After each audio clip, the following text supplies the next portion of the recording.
Welcome, everybody, to our weekly business meeting. It is September 20th, 2022 at 2 p.m.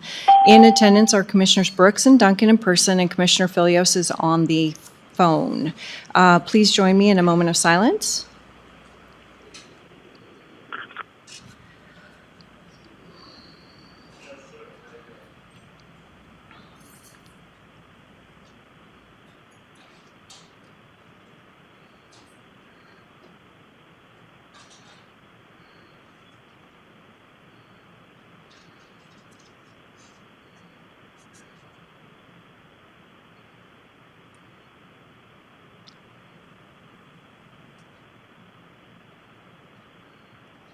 All right, thank you very much. And Sheriff Norris, would you lead us in the pledge? Absolutely. Please stand. Raise the flag. Hand over your heart. I pledge allegiance to the flag of the United States of America and to the republic for which it stands, one nation, under God, indivisible, with liberty and justice for all. All right. Thank you. Are there any changes to the agenda? Okay, hearing none, I've got one. We will pull item 7 and for a small correction. And so with that, I would take a motion to approve meeting minutes 1 through 6. I move that we approve meeting minutes 1 through 6. Second. Oops, my thing isn't on. Your thing isn't on. Nope. Bill Brooks, Aye. Chair Pro Tem Duncan. Aye. Chairman Filios. Chris. Okay, that's fine. We are now to the consent calendar, items 8 through 17. I move that we approve the consent calendar, items 8 through 17. Second. Bill Brooks, Aye. Chair Pro Tem Duncan. Aye. Chairman Filios. Aye. There we go. There you are. And this week's payables? I move that we approve, let me get it, the right one. I move that we approve the payables for between September 12th and September 16th in the amount of $1,247,000, 79 and 63 cents, and no jury panel payments. Second. Bill Brooks. Aye. Chair Pro Tem Duncan. Aye. Chairman Filios. Aye. All right. Item number 19, Janitorial Services Agreement, Environment Control Building Maintenance Company of Spokane. JP. Good afternoon, Commissioners. John Phillips for the record. The Solid Waste Department for the past many years has hired a private company to perform most after-hours or deep cleaning duties at our 2 transfer stations in the landfill. Recently, the department solicited for quotations from companies that showed interest in performing this job for us. We did select Environmental Systems because they quoted the lowest price that met all of the duties that we listed. This is a 1-year agreement that we're proposing with either party having the right to alter or terminate upon a 30-day notice. It has been reviewed by Jamila Holmes. The term is December the 1st, 2022 through November 30th, 2023. The service was budgeted, and the department does have the funds to cover these costs. Okay, any questions?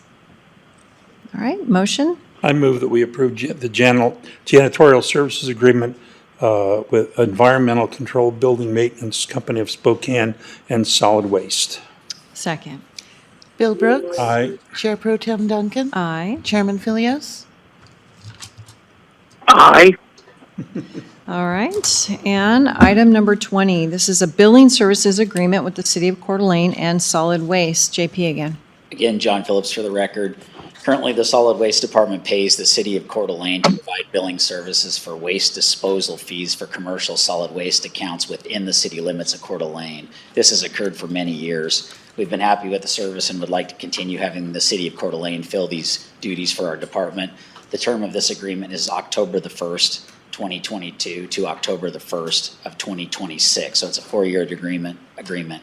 The service was budgeted and the department does have the funds to cover these costs. All right. Any questions? No questions. Okay, motion. I move that we approve the billing services agreement with the City of Coeur d'Alene and the Solid Waste Department. Second. Bill Brooks. Aye. Chair Pro Tem Duncan. Aye. Chairman Philios. Aye. All right, motion carries. Item 21, this is the hardware and software license, maintenance and support agreements, renewal and payment approval with our ES&S, Elections, Systems and Software for FY 2023. And that would be our manager, Asa Gray, or Jim, would you like to handle this? Good afternoon, Commissioners. Asa Gray for the record. What you have before you today is our annual renewal of our contract with Election Systems and Software to provide hardware and software support and services for our DS850 tabulators, our express vote machines, and our election night reporting software. Nothing has changed in this agreement from last year when it was renewed. It has been reviewed by legal, and with this agreement would come the payment of $30,660 out of fiscal year 23 budget. I will mention that is slightly over $300 more than we budgeted in that specific line item for our B budget. So that extra $300 and change would come out of our election supplies account in the same B budget. Okay, and then Brandy, would this be a prepayment thing as well? Okay, perfect, thank you. Any other questions? All right, motion? I move that we approve the hardware maintenance and software license, maintenance and support agreement renewal, and payment approval with Election Systems Software FY 2023. Second. Bill Brooks. Aye. Chair Pro Tem Duncan. Aye. Chairman Philios. Aye. All right, motion passes. Item 22, this is an annual renewal and payment of Precinct Central Electronic Poll Book Contract with 10X Software Solutions. And once again, Mr. Gray. Thank you, Chair Pro Tem Duncan. Excuse me. This is our annual renewal for our 10X is our software vendor for our electronic poll books, and the Precinct Central, which is the back end support that we receive for those poll books. This would be a renewal of the contract that we have had in place the last 2 years, and it comes with a renewal cost of $22,500, which again is for fiscal year 2023 and is what we budgeted for this item. All right, and is this considered prepayment, or we can hold off until? We can hold off till October 1st to pay it. Okay. All right, any questions? No. All right, motion? I move that we approve the annual renewal and payment of Precinct Central Electronic Poll Book Contract with 10X Software Services for FY 2023. Second. Bill Brooks. Aye. Chair Pro Tem Duncan. Aye. Chairman Philios. Aye. All right, motion passes. Thank you. Now we're on to item 23, which is the amendment to the food service agreement between Summit Food Services, LLC, and then the District 1 Juvenile Detention Center for contracts for resident meals. And so, Ms. Bradley, Mr. Good afternoon, Commissioners. Brandy Bradley for the record. This is our annual agreement with Summit to provide meals to the residents in our facility. There was a slight price increase. It went from $2.39 a meal to $2.5812. It's about 8%. This is the first time we've had an increase since 2021, so it's not significant. And there's no other changes to the contract. All right. Questions? No. All right, motion?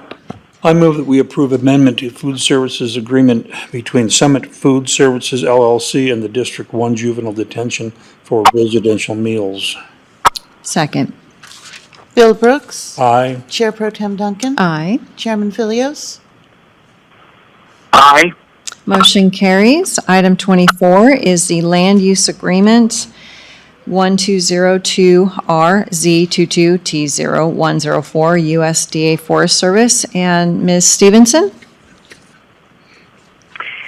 Good afternoon, Commissioners. Kim Stevenson for the record.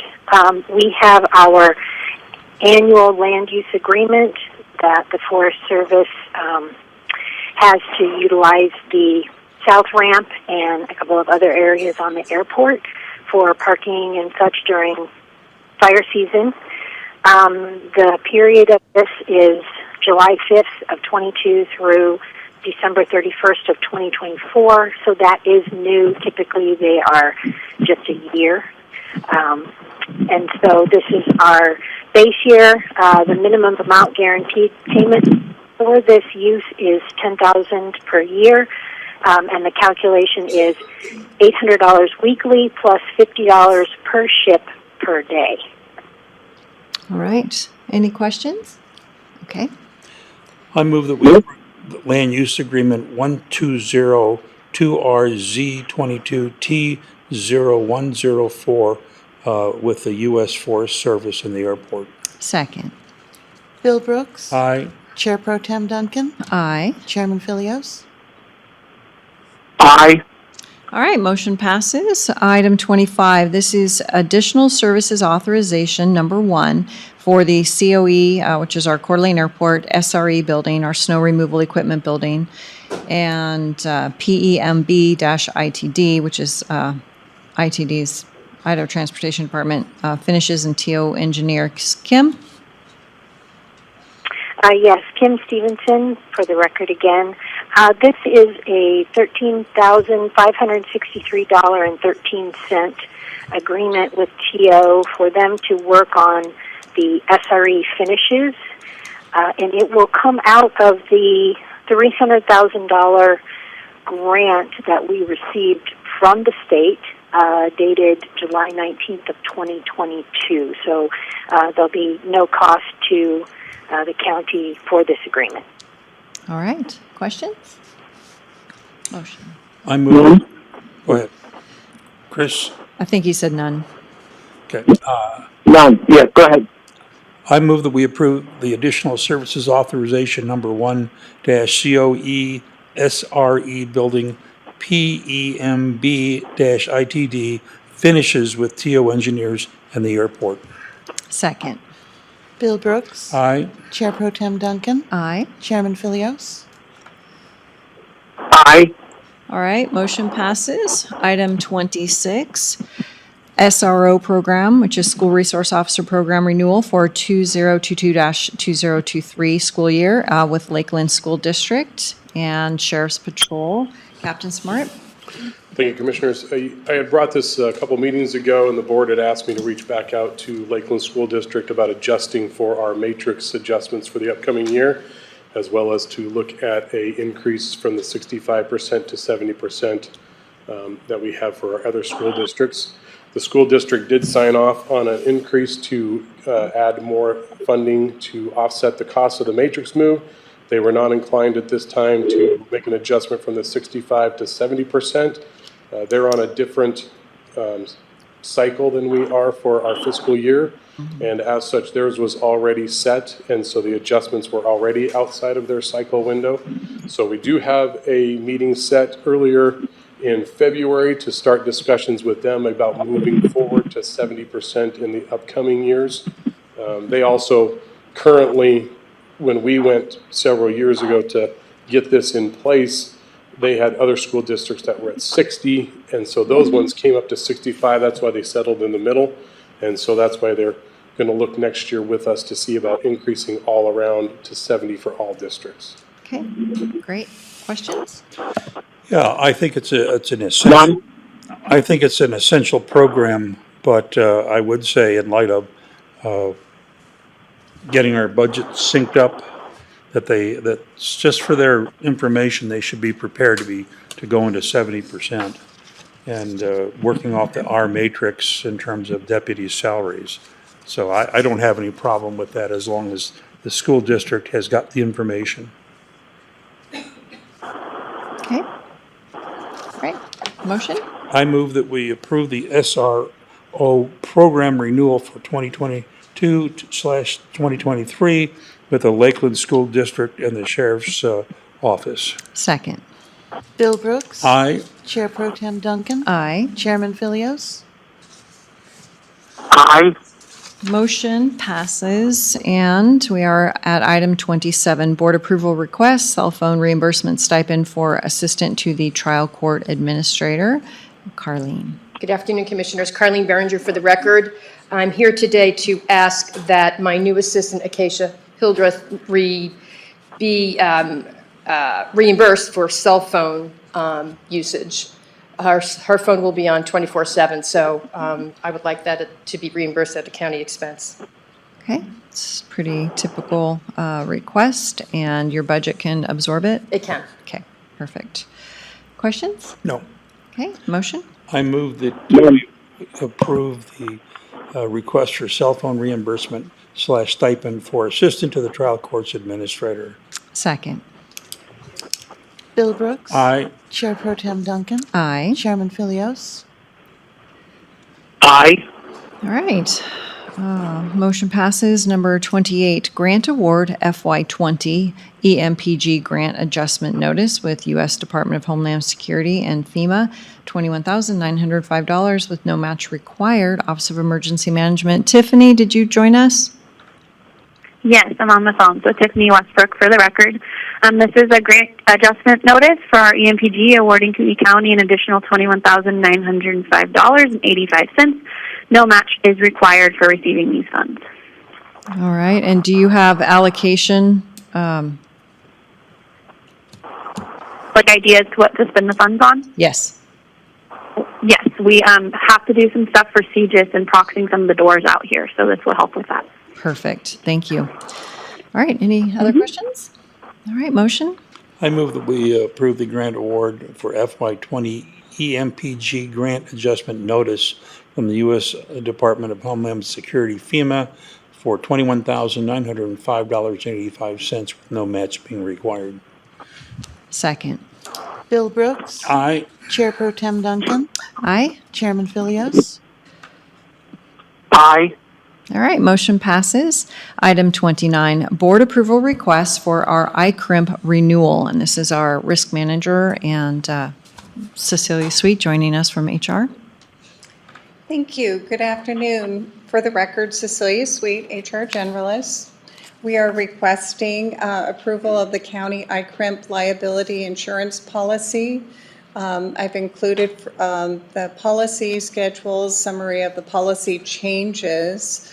The fiscal 2023 premium would be $830,462, which is an increase of $31,244 over last year's premium.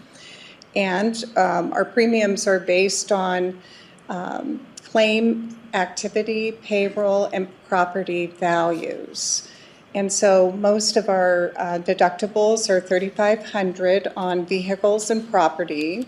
There were some notable changes. So on the, as before, the county must consult with iCrimp before taking any adverse employment actions, including termination, suspension of employment, and follow the reasonable advice of the legal.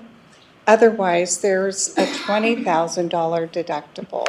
So, and we can have that waived by simply consulting with iCrimp prior to any action in this area. Our county properties were appraised last April, and so they have been increased by 10%. And any replacement cost on property under $1 million is now limited to 125% of the listed value. So if approved, we would appreciate the board's acknowledgement and signature on our memo for payments. The first payment is due October 1st, but they're okay with it coming in after October 1st for $415,231. Okay, and we typically include that in the motion, so. Go ahead. Okay, any questions, Chris? Any questions, Bill? No, I was going to say I think the increase is reasonable. It appears to be around 4%, and the other conditions I think are reasonable as well. I'm fine. Okay, then I move that we approve the iCrimp renewal with October 1st payment of 50% and April 1st payment 2023 of $415,231 each. I second the motion. Bill Brooks. Aye. Chair Pro Tem Duncan. Aye. Chairman Philios. Aye. All right, motion passes. Item 30, Blackwell Island Marina lease agreement. And I'm not sure what the YC21 is there, Nick, but maybe you can clue us in on that. And it's with Yeah. Hagedon Hospitality. Nick, go ahead. Yeah, good afternoon, Commissioners. Nick Snyder for the record. That just happens to be mentioned on the contract language, the YC21. Before you is our annual boathouse lease agreement with Blackwell Island in the amount of $7,780. And the only changes to the contract over previous year is a $545 increase for the 23 contract. All right, and that's budgeted, or you can cover that? Yes, Commissioner. It is will be paid for using vessel account funds, and a third of that will be paid by the Kootenai County Sheriff's Office for storage of one of their boats as well. Perfect. And YC21 is our slip number, just in case anybody wanted to know that. All right. Correct. Thank you. Any other questions? Nope. All right. Motion? I move that we approve the Blackwell Island Marina lease agreement, YC21, with Hagedon Hospitality Company and Parks and Waterways. Second. Bill Brooks. Aye. Chair Pro Tem Duncan. Aye. Chairman Philios. Aye. All right, motion passes, and we're on to item 31, which is Kootenai County Public Transportation Letters of Agreement, and this is FY23 match funding from our cooperating cities of Coeur d'Alene, Post Falls, Hayden, Dalton Gardens, and Hutter. Ms. Riley? Yes, thank you. Good afternoon. Kim Riley for the record. This is the FY23 agreements for the city's local contributions, which provides our cash match for capital projects such as the Transit Center Phase 2, buses, and then it also helps stretch our operations dollars when we run shy on those with increasing costs. All right, and was there an increase to our partners this year? Yes, we've been doing a 3% increase annually, so the total for this year's contribution is $153,058. Thank you. Any questions? Right. All right, Nope. motion. I move that we approve the Kootenai County Public Transportation Letters of Agreement FY23 match funding with the cities of Coeur d'Alene, Post Falls, Hayden, Dalton, Gardens, Hutter, and the Resource Management Office. Second. Bill Brooks. Aye. Chair Pro Tem Duncan. Aye. Chairman Philios. Aye. All right, motion passes. We are now on item 32, Professional Consulting Appraisal Services, Highland Appraisal, Inc., and the Assessor. Baylor? Commissioners, Baylor Kovacs for the record. Commissioners, this is an agreement that we've negotiated with Highland Appraisers. They're well-known throughout Idaho. They comprise a number of prior assessment office ad valorem appraisers, individuals from the Idaho State Tax Commission. They're well-versed. They do contract with the various county assessor offices throughout the state of Idaho. Bannock County has contracted with them. Fayette County has contracted with them. As I explained in my memorandum that I submitted to the board, a two-page memorandum dated September 14th, there are various needs and reasons for contracting with this, but the foremost of which is the reval program. All of this work will be directly related to the reval program under 63-3-14, I believe. It was reviewed by legal counsel. I am respectfully asking the board to approve the agreement so that they can commence providing services and help us meet statutory deadlines. All right, so when you talk about reval, is it just to the waterfront this year? No, it is, so there's different components. This part would be new construction that they would be helping us with. Okay. The agreement is somewhat generic in nature, but it it's all aspects of the revaluation, the valuation program. They also include training, some aspects of best practices, new ways of using existing system. I learned that the individual or individuals from this company were instrumental in helping Kootenai County set up our ProVal system way back when it was set up. I don't know what year it was. It was before my time. And I would like to then also refer here now to Ben Crottinger, our Chief Deputy, to maybe relate to the board the reaction and the response that we had from our staff when they learned that we were looking at doing this. I will tell you that in the meeting that I was involved in, our manager of the residential appraisal division reacted and was surprised. Apparently he had known of this individual, this man, Darcy Mogg is the name of the principal of the company, who has they've seen each other for years at the various ProVal conferences that they've gone to, and our manager just didn't realize that this was the consultant that I've been referring to. So I'll now defer to Ben Crottinger. Good afternoon, Commissioners. Ben Crottinger, Chief Deputy Assessor for the record. Yeah, so we had a stand-up meeting a couple weeks ago and wanted to make sure that all the residential appraisers were okay with bringing an outside contractor in. Generally, you know, they're worried about job security. Are we going to have contractors in here forever? And that's not, you know, the point of this contract. They're here to fill all the holes. We have 5 vacancies in the residential section. We just hired 3 people, but still they need to be trained, you know, and then that's still 2 more vacancies, right? So with Highland Appraisal, you know, they can train for us, they can do all new construction, and so that our already, you know, short-staffed residential appraisal section, they can focus on doing the reval and don't have to, you know, push themselves into reval and new construction. But they all unanimously, you know, agreed this would be a great thing. Please, can we do this? Some of them even said they'll pay them out of their own pockets. So they really, really are on board with this. We're on board with this. And on top of it too, Highland Appraisers, they've worked in 40 out of the 44 counties in Idaho. They're very, very well known.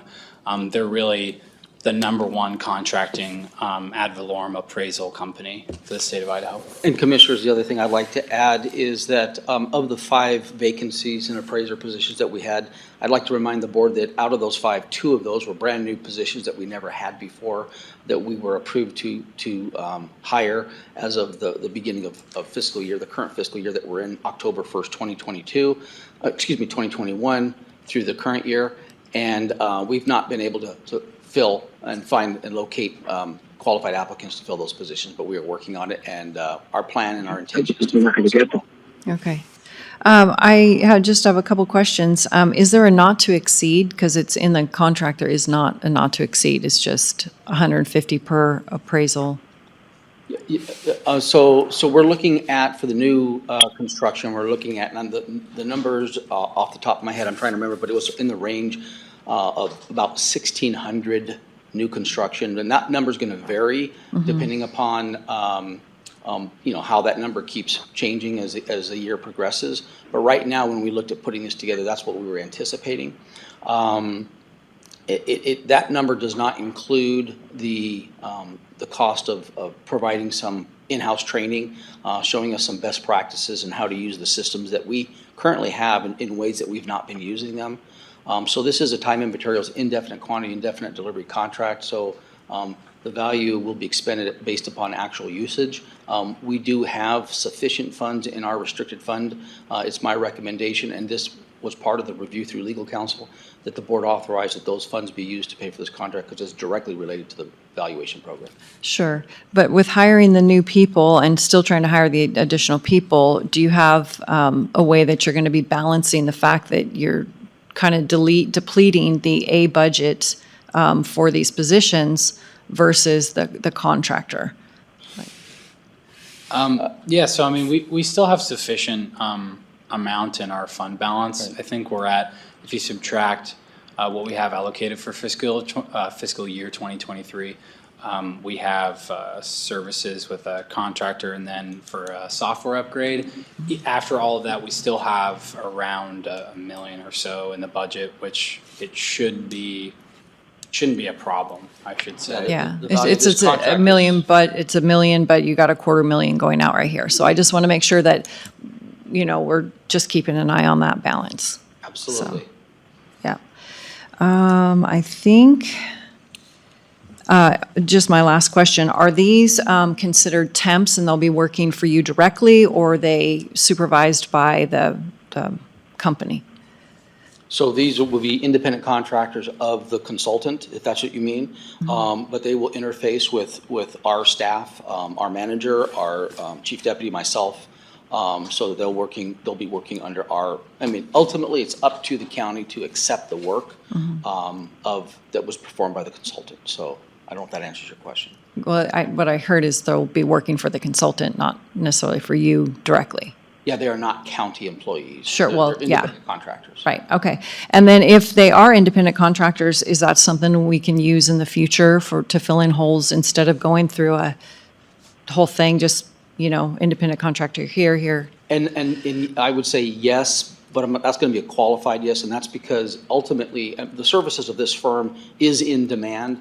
They're rather unique in the state of Idaho, and so they do contract, as Ben mentioned, with about 40, or depending on which counties need them, they could potentially be out there for a lot of other counties. So when our need arises, it might be that they have other commitments, and so our objective is to strike up a relationship with them, and so that we have them on the fly. Our ultimate goal is to train up our own staff so that we can perform the work ourselves and not contract out for it. So this is right now fill-in and supplemental. I am open to considering the services of other qualified firms when they come to my attention. I know there's a few other small firms out there. They're not nearly as large as this one is, but I would not foreclose that possibility to consider contract with others. Okay. And can we just put a little stopboard, like when you get close to 200,000, that we just kind of look at things and see how far you've gotten and how things are A going? stop order or? No, just a check, Yeah, contract monitoring is part of any contract, and so absolutely. Thank you. That's all. All right, any other questions? Yep. Because I think I asked a lot. Leslie, I have a few. Okay. So Bela, are any of the appraisers resident here in Kootenai County? I don't know where they're registered. You mean as registered residents of this county? No, not residents, not registered, residents. I'm not aware that they are. I wouldn't say that they were or they weren't. I don't believe they are, but I don't know. So the 1,600, yeah, that's why I'm kind of concerned, because if 1,600 is going to equal your 260,000 by the time we pay travel, and if these people are going to live in hotels here and stuff, I'm just a little concerned. So I'm sorry, Chris, did you have more? Yeah, I've got a couple more. Yeah, my concern is, well, first of all, are they going to be making physical inspections as our assessors do? They're going to be working on the new construction, and that includes a component of data entry, but I believe also it does include visiting the site. Okay, and again, this ties back to the comment Leslie just made. So when we're talking about this 260,000, does that include travel? I believe that would be in addition to. Well, that could get expensive. Because if you're talking new construction, that's a substantial part of the market. Well, it may slow, but... Yeah. No, I understand that. I understand that. They did relate to us the tools that they are using that make their operations much more efficient, tools that we don't have now in our arsenal that we're not using. And so they do have other means of more effectively and efficiently visiting the site. So that's all I can comment on that. I don't actually do the work that they've done, so I can't speak to them. If the board desires, I could bring the consultant in to see if they could answer that question for the board. But I think time is of the essence, and we are respectfully requesting that we be authorized to contract with this so that we can get and meet the statutory deadlines. Okay, the one final point I'd make is I tried looking them up I don't know if they have a website. Maybe they do. I could not find anything.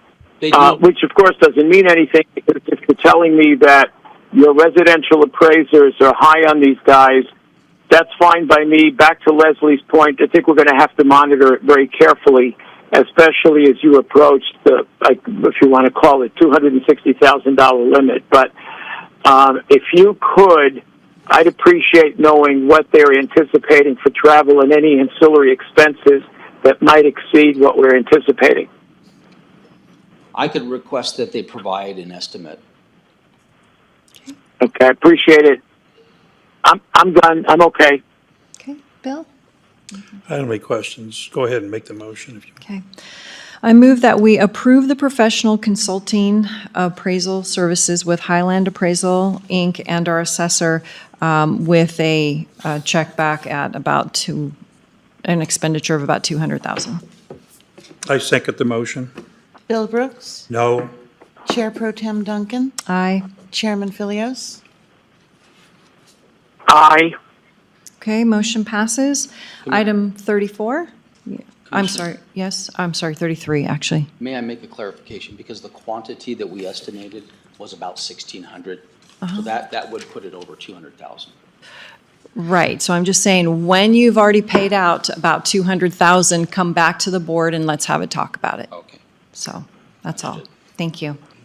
All right, item 33, and this is board approval request, City of Hutter, request for extension after missing the September 8th levy deadline.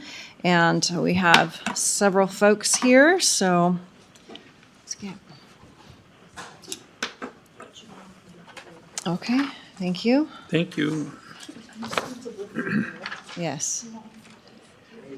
No, he'll have it electronically. Yeah. Yeah, that's fine. All right, so we have our clerk, Jim Brannon. We have our, oh boy, Chief Deputy Finance Director.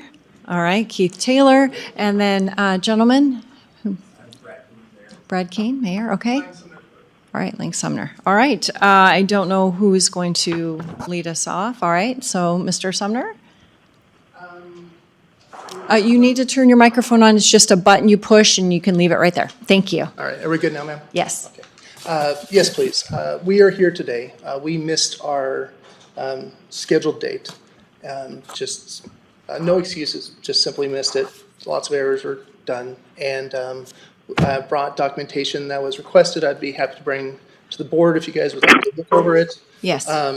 So I can sort of create a presentation for you folks. And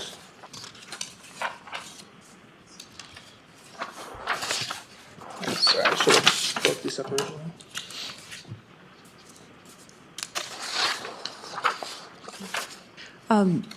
Mr. Manley, if you would like me to handle your item, you are free to go. You bet.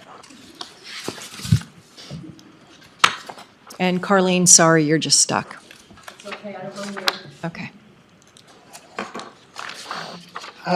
3 copies, 4 copies, how many copies do you have? 1, 2, 3, 4. Okay. That's fine. And Chris, we'll make sure you get a copy of this documentation from the City of Hutter. Okay.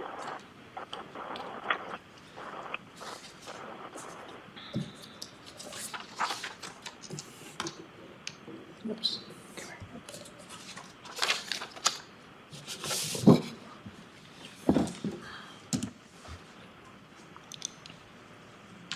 Thank you.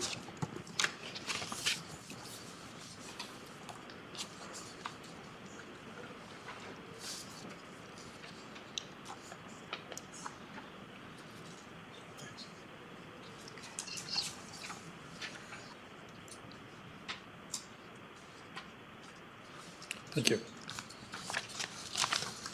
Thank you.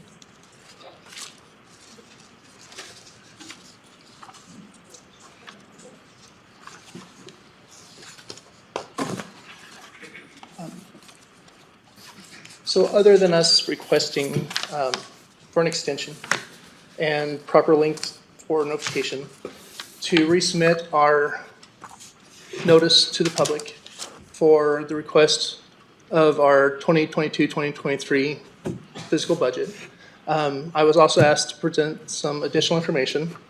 I've color-coded it hopefully to assist slightly. So I was asked for the 2 previous years. This current year is not, of course, completed as of yet. So we have the 2020. So we have the 2019 to 2020, October 1st to September 30th of 2020. And then, of course, the following October 1st, 2020 to September 2021. These numbers are simple representations of our budget. The city is, best say, simple compared to all the other cities. We do not have schools, we do not have fire departments, we do not have many of the things that the other cities do have. Our budgets run relatively close to $100,000 a year. We keep ourselves very thrifty. The city is currently doing everything it can to, within its budget, build a fund for a public water system that we need to improve. So if you look at on either the 2020 or the 2021 document, the one coded in blue or green, you'll see how our budget carryover, that number is slowly increasing every year, so we can self-fund our well. We've looked at DEQ loans, we've looked at other loans, but we've found that it would be more advantageous to the citizens of Hutter to be able to do a much smaller construction and avoid some of the additional costs that come with those loans. Following into those 2 items there for the previous, I was requested also to provide a line item for the current budget, which is the one that's, we'll call it orange. And that simply broke down the line items of the things that we have to do every year. Simply said, council salary, water master salary. Our water master is scheduled at $300 a month, which is basically a contractual fee if we don't need him, but we always build additional salary into overtime for him because there's additional maintenance beyond $300. $300 doesn't get anything anymore. Some of the items that we have to do is backflow prevention, water testing, 411 service, utility cost for our city streetlights, utility for the water for the actual well house that actually pumps the water for the city, insurance, tools, hardware, items that we utilize in the city, Idaho income tax for the actual income of this council, property tax, public transportation, telecommunication, office, internet, equipment repair, equipment replacement, supplies, licensing software, storage, in our street alley, and in our DEQ fee, and in banking fees. Our budget is really pretty straightforward. The only reason we're here is that I simply made a multitude of mistakes that I'm forced to inform you, and I do apologize for any delay that it's caused you folks. Sure. Mr. Sumner, where is your salaries and wages? Mine's actually included in the very, very top. I just put under council salaries and wages. Okay, so it's part of that 36,000? Yes, Okay. All right. that would be combined. Right. A couple more questions. Well, I think you answered one of them. The current city fund balance is about 250,000.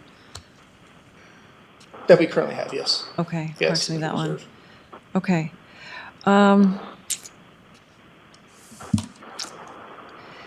I guess part of the issue is we have a lot of small districts who get their stuff in on time, and even your publication, it's the proposed budget, it says FY '22, it's supposed to be your FY '23, you publish back to back, it should be a week apart. So I'm not sure, how to proceed forward. I'll go ahead and let the clerk weigh in if you like, and Well, Commissioner Duncan, you alluded to the fact that we have a lot of small districts and a lot of them that levy a lot less than the city of Hutter. And they were able to get their information on time without the time spent by my audit team. That's what I'd like to say. Okay. Do you have regular city council meetings? I mean, are they monthly, are they quarterly? Monthly, ma'am. Okay. Every second Wednesday at 6 p.m. Okay, and you regularly Sometimes have, it's 7. and you regularly have a quorum there? Yes, ma'am. Okay. Do you have, I see your internet and stuff like that. Is there a dedicated computer at the city? Yes, ma'am. Yeah, we use a laptop. We don't actually have formal facilities of a city hall. I don't want to provide excuses. I provided the explanation to the errors, a lot of them that happened on this and even the previous year. The council had an emergency meeting that was posted and held properly last Friday to bring council into an emergency meeting so that there could be a conversation so that I can explain some of the situations to the council. I fully take full responsibility, and I just don't feel comfortable explaining it to the full council. I presented it to my employers. Okay, and then accounting software. What accounting software are you using? We use Excel, and honestly, it's pretty much just straightforward line item. Okay. I'm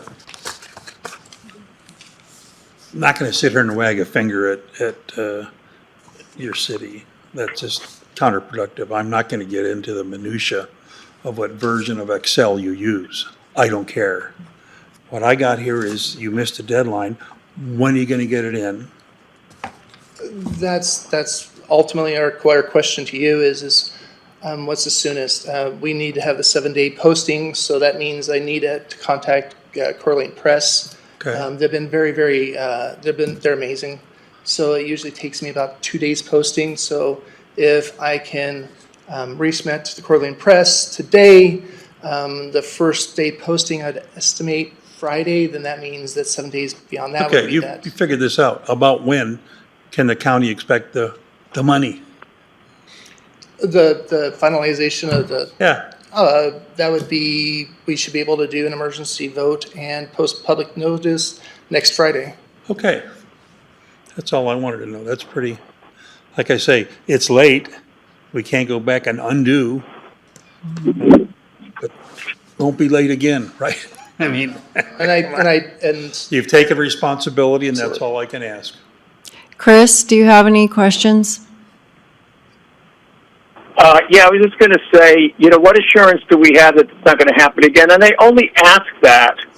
I'm not trying to embarrass anyone, but I get the sense in the almost 6 years that I've been through this now that this is somewhat habitual with Hutter.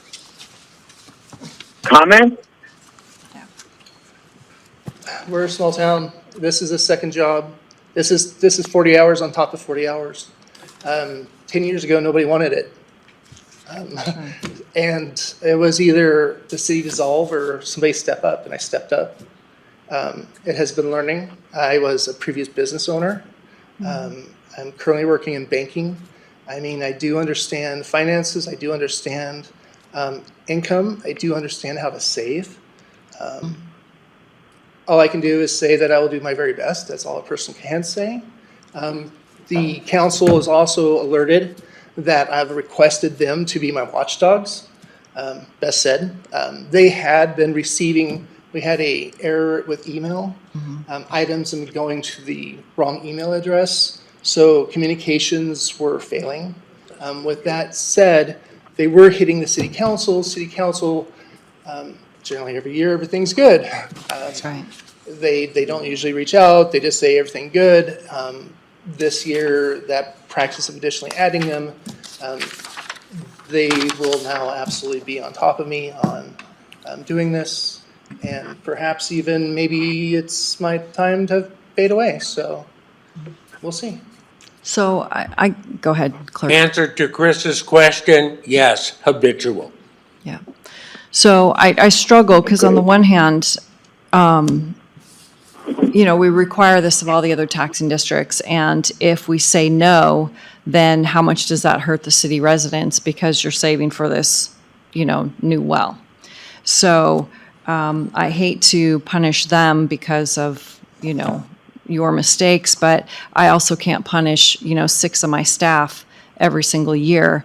I mean, my staff meaning county, it's Clerk Jim Brannon's staff, directly under him. So, I don't know, I really struggle. So I understand that you do have an L2 that's been filed with us, but you do have to do all the postings and all the other meetings and deadlines. And when you go to repost, are you going to fix your notification? Yes, ma'am. Just point of clarification, for the record, the auditor's office, myself, has issued a letter in terms of the whole history of this. To speak back to Chris's question, absolutely, this is habitual. This has been happening for well over a decade with Lang Sumner as city clerk and treasurer.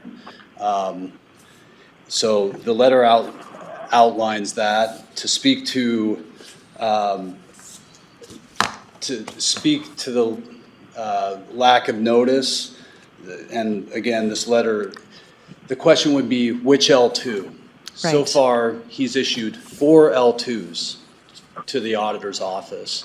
He signed for one where he's issuing $934 back to the taxpayers of Hutter. So the question would be, which do you want us to accept? Because you've signed, 3 L2s at this point. I'd be happy to work with you on clarification so that there is no other errors. I would be happy to present you a copy of it so that you can review it, so there's no errors. You know what? I mean, if you would like to, sir. We asked this in an email in which you didn't respond, nor any of the rest of your council members that were also on the same email. And this is a repeated pattern. First time I've heard from Mr. Keene is to say that he's going to show up today. Otherwise, he's been included over the last 4 years of email, never once heard from any of the other council members. So we have some real concerns about the legitimacy of their council and Right. their ability to actually file to levy. Yeah.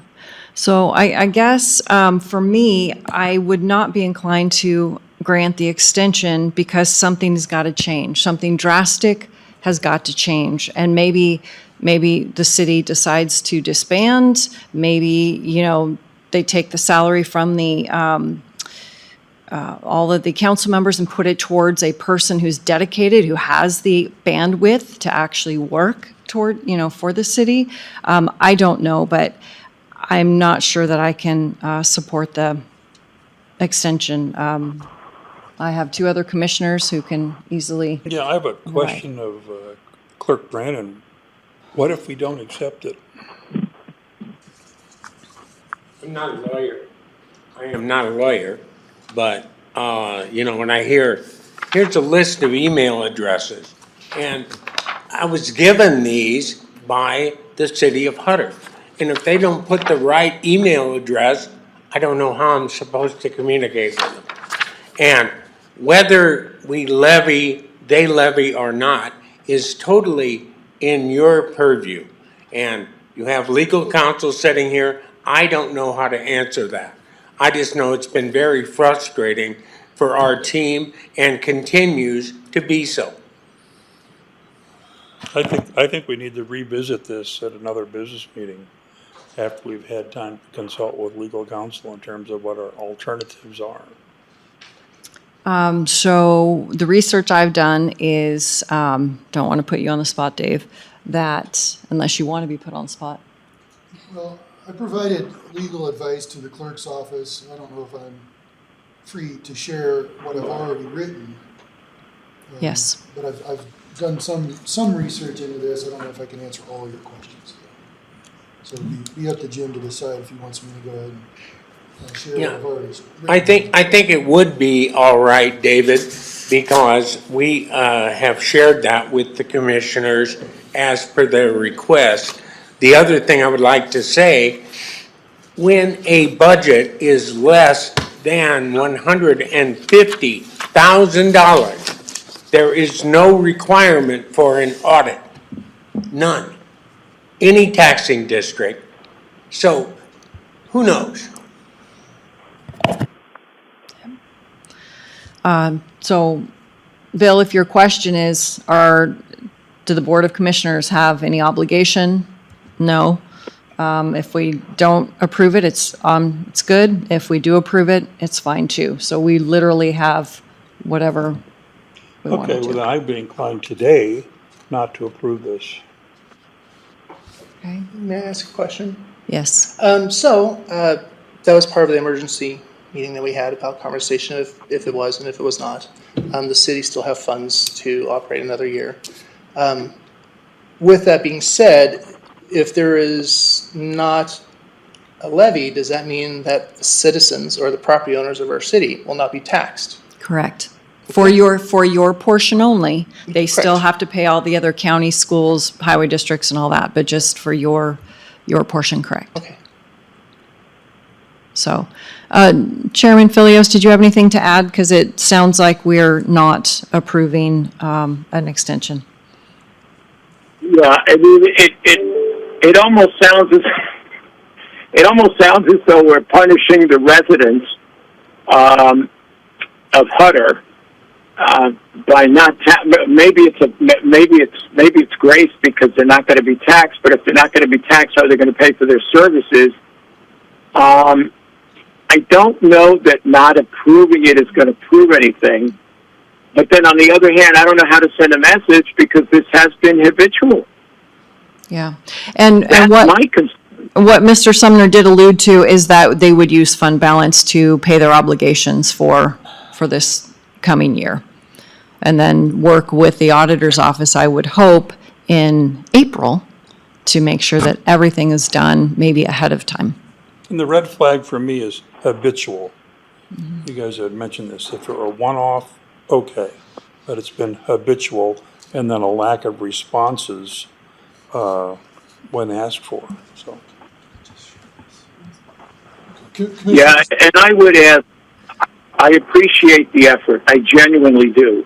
But I think by denying this, it does send a message, and it sends a message to the residents saying, look, guys, this is your town, your area, your community, whatever. You need to pull it together, whatever that takes. And you can't always depend on people to step in as has been done here and having to work overtime and do what needs to be done. It needs to be handled on an organized basis. And I think maybe you're right, Leslie and Bill, and that I think perhaps we do need to send the message. All right, and our counsel, Mr. Ferguson, has something to add. Well, since you asked me to weigh in, I'll go ahead and just point out, I think a relevant part of Idaho Code 63-803, subsection 3. And I did point this out in prior email advice I gave, but I think it's pertinent here as well. It says here, the certification to the county commissioners, that's the certification of the city in this case, required in this section shall not be made later than the Thursday prior to the second Monday in September. That day is passed. Unless, upon application therefore, the county commissioners grant an extension of not more than 7 working days. So I'm not sure that those deadlines are even able to be complied with at this point. And then only after the receipt of the certification can the commissioners make a levy. So I just wanted to, that's the relevant law here regarding these extensions and deadlines. Sure, thank you. I appreciate that. So for me, that seals it. And I'm sorry, it's an unfortunate circumstance that seems to be repeated year after year. So hopefully you guys will work really hard and do good for your residents, or think about being absorbed by a neighboring city. I don't know what your options are, but I think it's just I can't make this kind of egregious exception when we have the little agencies who just, have to get things done as well. So if there's no further comment, we can move on to item 34. Okay, thank you. All right, item 34, Resolution 2022-62, and this is a donation agreement, equipment to Kootenai County Fairgrounds, Building and Grounds. And I excused Mr. Manley since he had other things to do. So I believe this was a snowplow, a canopy for a pickup, 2006 Ford truck and a 2006 Chevy Colorado and a Boss snowplow. So essentially it is the nice bow on the donation that we gave. So any questions? All right. I Motion. move that we approve this Resolution 2022-62 donation agreement, equipment to Kootenai County Fairgrounds, Building and Grounds, from Building and Grounds. That's it. Second. Bill Brooks. Aye. Oh, hold on, you want, oh, go right ahead. I apologize, Tina. Go ahead. Bill Brooks. Aye. Chair Pro Tem Duncan. Aye. Chairman Philios. Aye. There we go. That's what I was waiting for. Just got you too soon. All right. Motion passes. And now item 35, and this is a financial budget item. And this is the purchase of the furniture from Kootenai Electric Co-op. And this is the furniture that's currently housed there. And we are expected to take possession approximately December 23 of 2023, not December 23rd. It's $150,000 for the entire lot. We've had several elected officials and department heads go and review it. And so I'm comfortable with purchasing this furniture. We are not going to be able to furnish that building for $150,000. Do we have an accurate, complete inventory? Yes, we do. Good. Yep, we do. And then there is also an exclusion. Go ahead, Chris. Yeah, just a very quick question. That I presume that includes the gym equipment that's in the basement?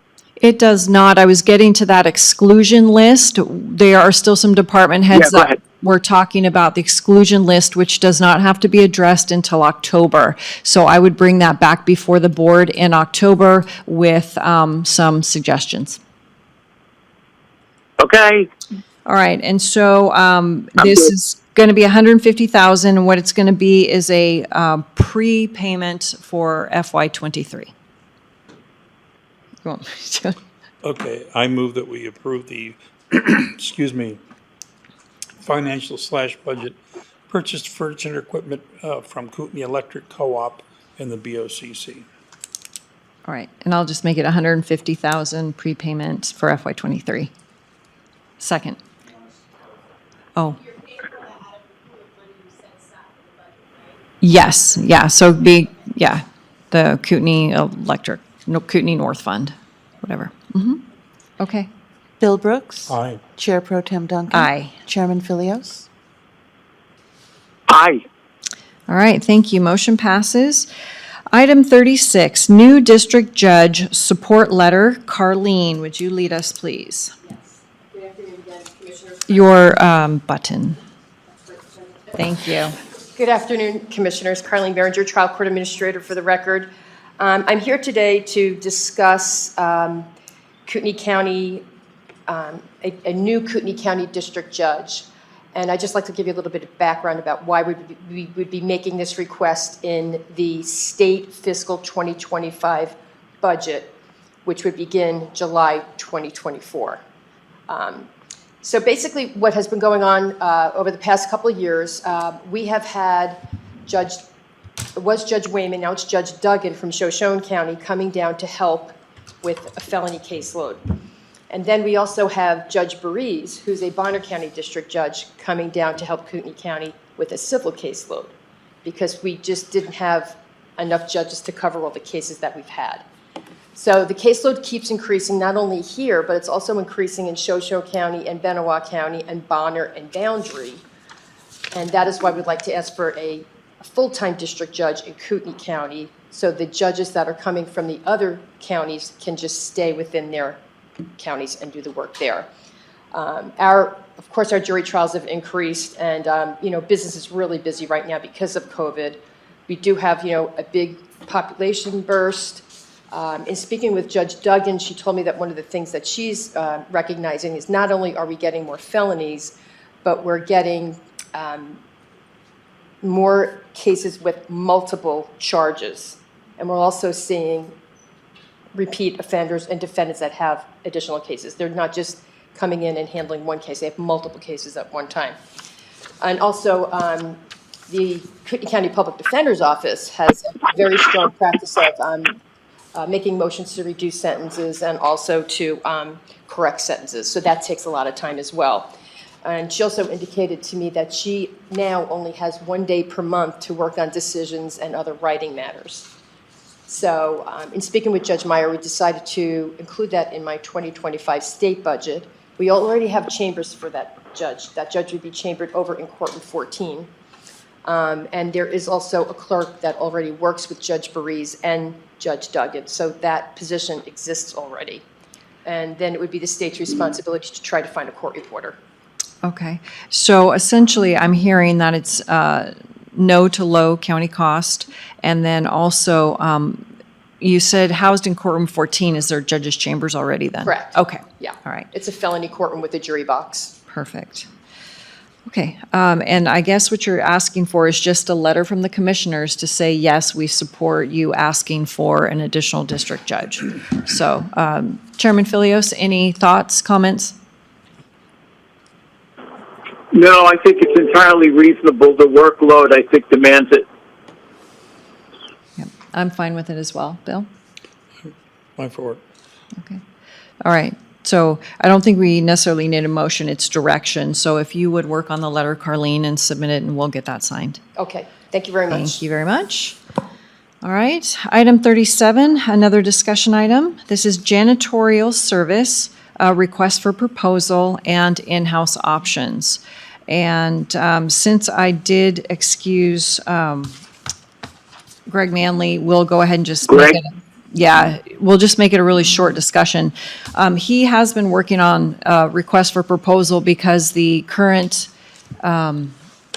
cleaning crew or cleaning company has raised their fees again. I would also like to look at some in-house options that are cheaper than what we're paying the company, along with the RFP, and maybe have a discussion with elected officials next month as well to reduce some of the services being provided. So if we're all supposed to wipe down our own desks, if we just have, maybe rotating vacuuming or something, I just want to have a broader discussion. So I wanted to know how my co-commissioners feel about looking at a request for proposal or in-house or doing both. Both. Okay, Chris? Yeah, both make sense. Yeah. All right, thank you. There's direction there. And our last item, item 38, and that's just our status update pending list.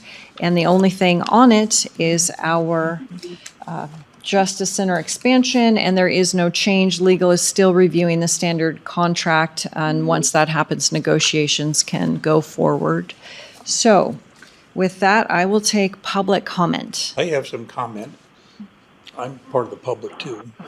I would like to welcome back Commissioner Filios, albeit by telephone. I understand he's doing pretty well. I'll second that. Under the circumstances. Okay. Thank you. Yeah, I'm 2 weeks out of surgery today, so thank you. It's good to be back, even if only by phone. But I'll be restricted, I guess, for at least another couple of weeks. But thank you. Okay. Thank you, Chris. Good to hear your voice, and I'm sure we'll be in touch about many things. So any other public comment? All right, hearing none, the longest business meeting probably in the last 2 years. It's 3:08, meeting adjourned. Yeah.